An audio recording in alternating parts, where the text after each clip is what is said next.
PFTOT Tuesday edition, the extra little bit of time where we talk about things we either didn't get to during PFT Live or that we would like to talk about a little bit more. And we've talked a lot about Antonio Brown, Chris, over the past few days, but it's the gift that keeps on giving. People are interested. I see the traffic numbers. I know where the interest is, and it is in how this Antonio Brown situation resolves. And for now, it's a little bit resolved. He's returning to the team today. We reported that during PFT Live. Whether or not that means he's going to be on the practice field anytime soon remains to be seen. But it's got to be good news, Chris, that a guy who, by all accounts, was AWOL a few days ago is going to be back in the fold as of today. Great news. I mean, at least it just stops some of the circus surrounding the Oakland Raiders right now.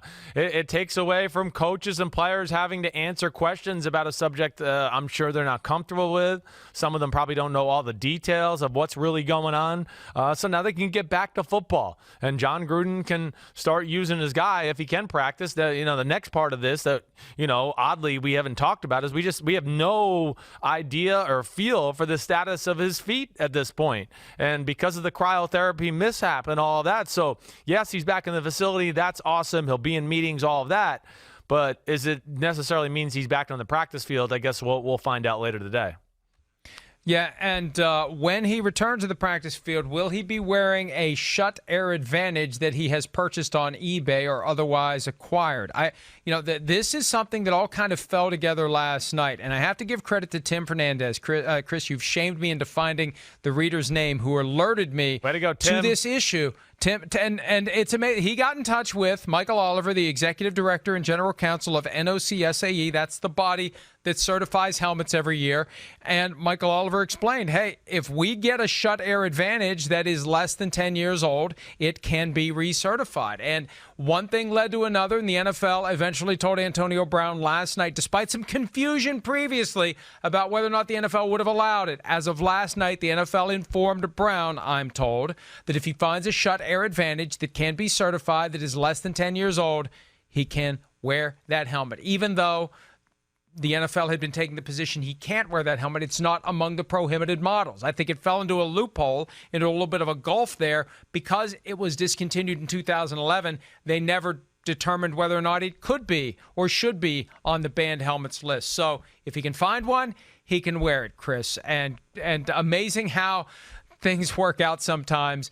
But for 2009, if there was one made that year, that would still be in the window. They were discontinued. I'm told 2011. I saw John Crick of the Toronto Sun insisting that they were discontinued in 2009. So this may be the last year that Antonio Brown could wear a Shut Air Advantage, but then he would have the whole offseason to get accustomed to a new helmet. Yeah, so I'm just counting through my hands. If 2009, right? You're still allowed to wear it in 2009. Wouldn't we be at the 10-year point right now? More than 10 years old. I mean, okay. I guess it's when it's made in 2009. Gotcha. 2009, right. 2010. And if they did make them into 2011, he could, in theory, find one he could wear for 3 more seasons. Yeah, all right. So, hey, this is amazing. I mean, I'm shocked that nobody stumbled upon this earlier. So great job by our reader, Tim, okay? I want to know from you, what do you think happens? Does he find a helmet, 1, and then 2, does he actually find it, or does someone end up supplying it to him, via this whole circus that's going on?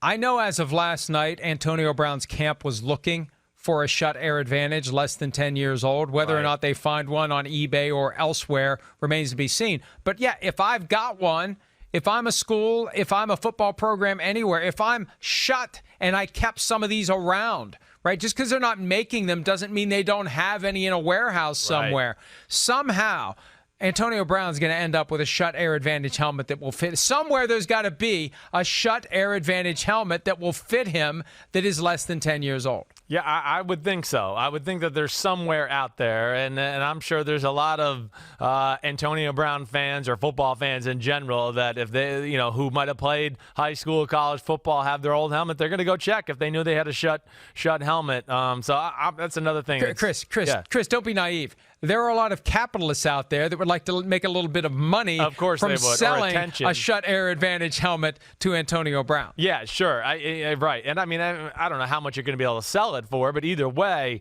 I would think Antonio Brown's going to be very grateful to where you're going to get a lot of signed memorabilia and maybe some tickets to some games and some other things, maybe with a picture on social media to all go along with it that'll add to the incentive for somebody finding it.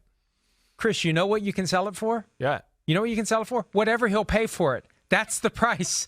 It's a negotiation. He seems kind of desperate for it. How badly do you want this shut air advantage, Antonio Brown? So this could get it's already been beyond interesting. It's not over, and we'll see how the rest of this thing plays out. All right, we have to see how the rest of the Andrew Luck situation plays out. Jim Irsay, who I expected would announce yesterday that Andrew Luck will be ready to go for week 1 of the 2019 season like he did back in 2017, a season in which Andrew Luck didn't play at all. Irsay told SiriusXM NFL Radio on Monday that there is a little bone issue in the calf muscle problem that Andrew Luck is dealing with. It's not an Achilles, because everybody's thinking now if you have a calf problem, you're going to tear your Achilles tendon like Kevin Durant did. But still, what's the bone issue? Is it where the calf is attaching to the bone? Is it what is the problem with this calf that is creating a little bone issue, or is being caused by that? How do you fix it? How do you get the guy back? This is just more questions that need to be answered, and the clock is ticking on the start of the regular season. Yeah, this adds another area of intrigue, because we've been told calf muscle, soft tissue. You think soft tissue.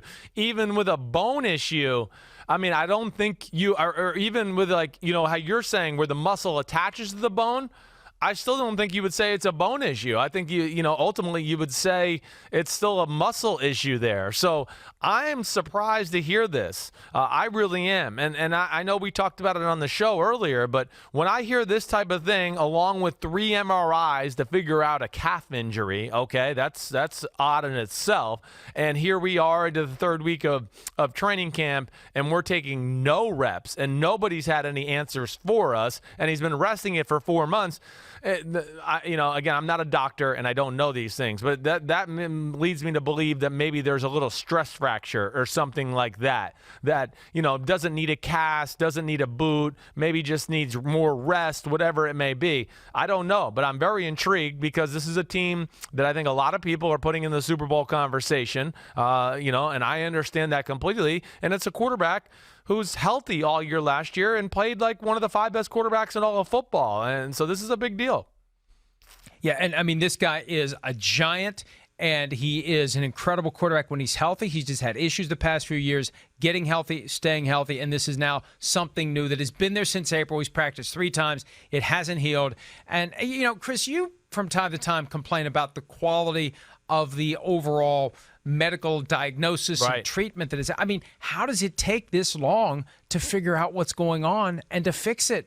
I know. They've got millions invested in the ability of these guys to play. What's going on with these NFL teams that they're not on the cutting edge and not instantly, like when you take a car now to the shop, they plug something in, they instantly know what's wrong. Shouldn't they have technology like that to find out what's wrong with an athlete? No, well, they need to start paying more to these guys. That's the biggest issue. And yeah, they don't stay up to date on all the cutting edge technology. That's why you see so many athletes go to specialized doctors.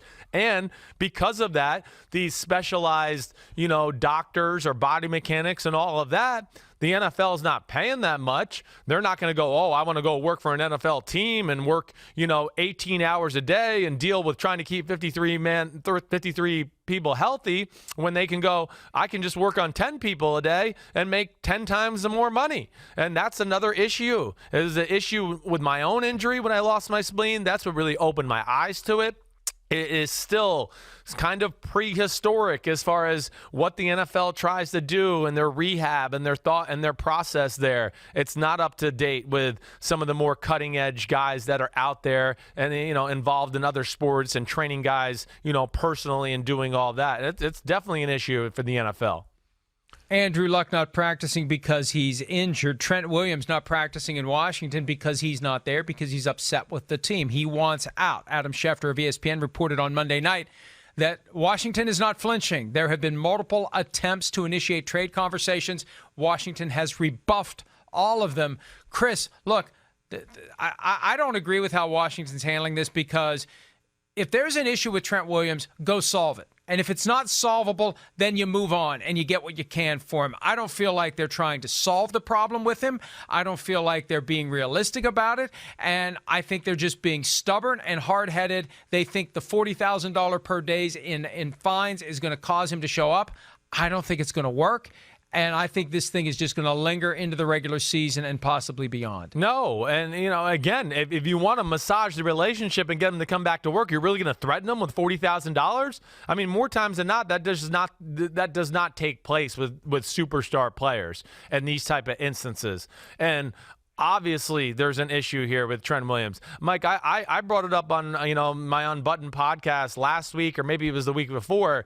I had heard these same things, that the Washington Redskins had no intention of trading Trent Williams, that there was a market, and that they weren't shopping him, and they weren't taking phone calls, and they're still holding strong to that. But I think the biggest inkling that we've seen yet that Trent Williams, other than just saying or we're hearing that he doesn't want to come back, the biggest thing to me is that Donald Penn, left tackle for the Oakland Raiders in previous years, signed with the Washington Redskins. I don't think Donald Penn would have signed with the Washington Redskins if he knew Trent Williams is going to be back or if he was going to be a backup. I just don't see that. I know Donald Penn. I played with him in Tampa. He's at the time of his career where he's either playing or he's sitting his butt at home. And I know there was talk that he had reached out to Trent Williams. So all of those things just add up to he must have got an answer from Trent Williams like, hey, yeah, go sign with the team. There ain't no way I'm coming back, so you can be the left tackle. And it doesn't look good, and I don't know what the Redskins are going to do. They might as well open up the trade talks because it doesn't look good for them. And let's consider how this all came to be. Trent Williams is upset, reportedly, and there have been multiple reports, and I've heard some of the same things about the way the team treated, back to the Andrew Luck situation, the way the doctors treated a benign tumor that Trent Williams had on his head. He wasn't happy with the end result of that. He decided he wants out. And if you're going to smooth it over with him, then smooth it over. I remember when Adrian Peterson, after he was suspended for most of the 2014 season, Mike Zimmer and Rick Spielman went to Houston, talked to him, convinced him to come play for the Vikings again. Like, there's a certain point where you got to swallow your pride and you got to kiss the guy's butt if you want him to show up. You have to show that you care about him. He thinks this organization doesn't care about me. And Washington, in my assessment, based on everything we've seen and heard, has done nothing to change that narrative. And I can see why he doesn't want to be there. I don't think he's going to be there. The only question is whether or not they do trade him before the trade deadline arrives in late October. All right, Melvin Gordon still holding out from the Chargers. And Chris, his holdout is getting more expensive because he's in a different posture than Trent Williams and other guys who are holding out. When you're in the fifth year of your rookie contract, that first-round deal that contains the fifth-year option, the daily fines are not $40,000, they're $30,000. However, if you miss a preseason game, you are fined the amount of a regular season game check. For Melvin Gordon, that's $329,000 on top of the $30,000 per day. Just for last week's game that he missed. For each week, it's another $329,000. This is going to be a huge bill that the Chargers eventually can impose on Melvin Gordon. And whether they do or they don't, this is the kind of pressure that may cause him to eventually cave. And I don't see any way out of this box for him. Nobody's trading for him. The Chargers aren't going to pay him. He's going to have to do the Maurice Jones-Drew and just show up at the end of the preseason and say, all right, fine, let's get this done, and I'll be a free agent next year. And I think that's all he can really hope for. I'm with you, Mike. I don't think there's any other avenue. I really don't. He needs to go out there, play football, stay healthy throughout the whole year, and then, yes, try to strike it rich next year in free agency. But, we've talked about it a lot, and there's not a lot of leverage, it looks like, on his side of the situation.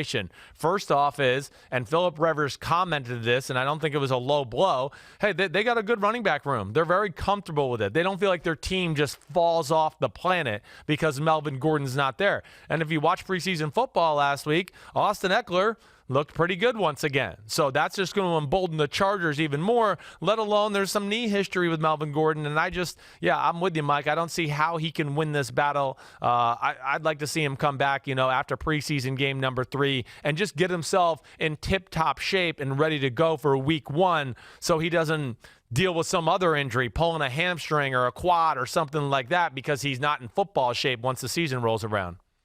And this is a real dilemma for me because I support the efforts of any player to stand up and get more. They take the risks, short-term and long-term, physical, cognitive, psychiatric risks from just all the issues you have after having played football and separating from the sport, and you don't keep making the money the rest of your life like owners do. There's every reason for players to take a stand when they can. The problem is sometimes a guy takes a stand who shouldn't. And I think Melvin Gordon, Chris, falls into the category of a guy who took a stand who shouldn't have taken a stand. He got bad advice because Melvin Gordon is not Ezekiel Elliott. He's not Christian McCaffrey. He's not Saquon Barkley. He is not one of the best running backs in the NFL. And the Chargers very easily can just shrug. And look at what's happened. They tried to make this a big deal 4+ weeks ago. Remember when they started telling anyone who would listen he's going to hold out if he doesn't get a new contract?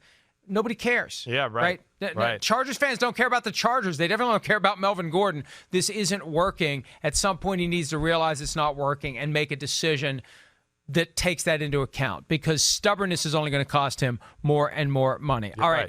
The Seattle Seahawks have a receiver that they feel very good about. Russell Wilson has been raving about DK Metcalf. Now, he only had one catch for 8 yards in the preseason opener. But between Wilson and Coach Pete Carroll, there's been an acknowledgement that he was just a whisker away, DK Metcalf was, from having some really big explosive plays. There is raving about the work ethic, just about everything that he brings to the table. And Chris, I really do think that the humility that comes from falling all the way to the bottom of the second round, that really can fuel this guy. We talked about it with Michael Thomas previously. Falling to round 2, it takes away that, guys drafted in the first round as a receiver, maybe he thinks he's a bigger deal than he is, maybe he doesn't work as hard.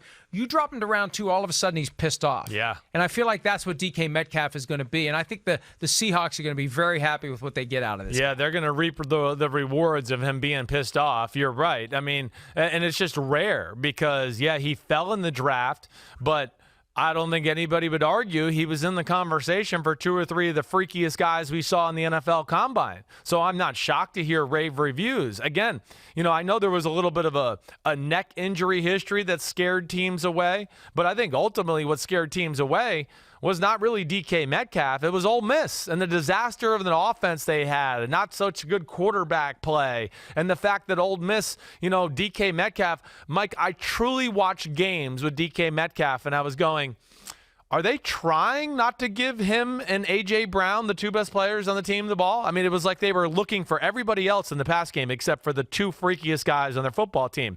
It was very frustrating. It actually gets me hot just talking about it right here. And I think that all of these things led to the DK Metcalf fall. But, I look at this as kind of being a, up yours the rest of the NFL tour by DK Metcalf within the next few years. And I expect him to play a big role in that team right now they don't have a receiver like him.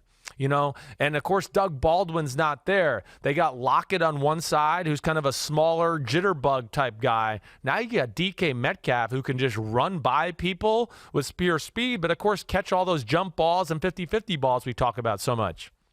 I'm surprised you didn't throw a Joe Boo in there when you set up yours. Up your butt, Joe Boo. Yo, bartender.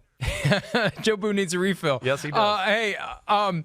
Here's the thing, though, about DK Metcalf. Durability is a concern, and also the route running. And I don't want to knock the kid because I like him, but he posted a video of a 10-yard out a few weeks ago, and you can see why there are concerns about his route running. It's got a big loop to it. I mean, when you see the guys who really run the routes with the stop and the start and the cut, it's almost robotic. With DK Metcalf, it was, hey, I'm really fast. Oh, wait, I got to do this right turn. Let me do this big looping right. That's not the crisp tenure. He's got a lot of work to do to be a complete receiver, but he's willing to put in the work. That's the key. And with the encouragement of guys like Russell Wilson and Pete Carroll, maybe he can get there. We have gotten to the end of this edition of PFT OT. Chris, you had a new Unbuttoned podcast yesterday. When's the next one? Then we'll do another one tomorrow. We're going to do Wednesday this week. I got to travel Thursday, so it'll be out Wednesday night, Thursday morning, right around that time frame.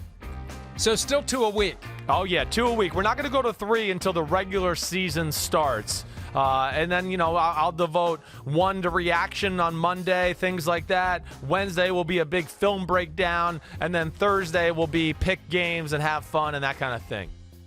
All right, well, we'll look forward to that in the regular season, which will be here before you know it. There's a new PFT PM from yesterday as well. You can check that out. And all day long, new stories, new content, new everything at ProFootballTalk.com. We'll see everyone back here on Wednesday. See ya.